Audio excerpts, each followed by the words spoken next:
If you're building AI agents but you don't really understand what an API is or how to use them, don't worry, you're not alone. I was in that exact same spot not too long ago. So the purpose of this video is to understand how to set up your own requests so you can access any API, because that's where the power truly comes in. And APIs are so powerful because let's say we're building agents within n8n. Basically, we can only do things within n8n's environment unless we use an API to access some sort of server.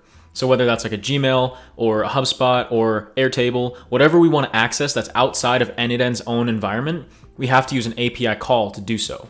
So API stands for Application Programming Interface, and at the highest level, in the most simple terms, it's just a way for two systems to talk to each other. So n8n and whatever other system we want to use in our automations.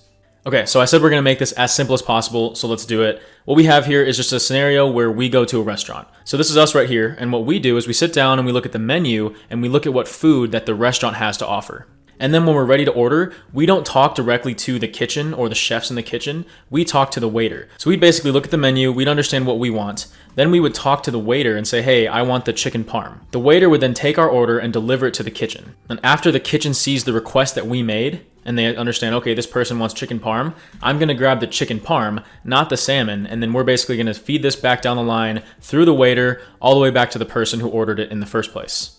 And so now a little bit more of a technical example of how this works in n8n. Okay, so here is our AI agent, and when it wants to interact with a service, it first has to look at that service's API documentation to see what is offered. Once we understand that, we'll read that and we'll be ready to make our request, and we will make that request using an HTTP request.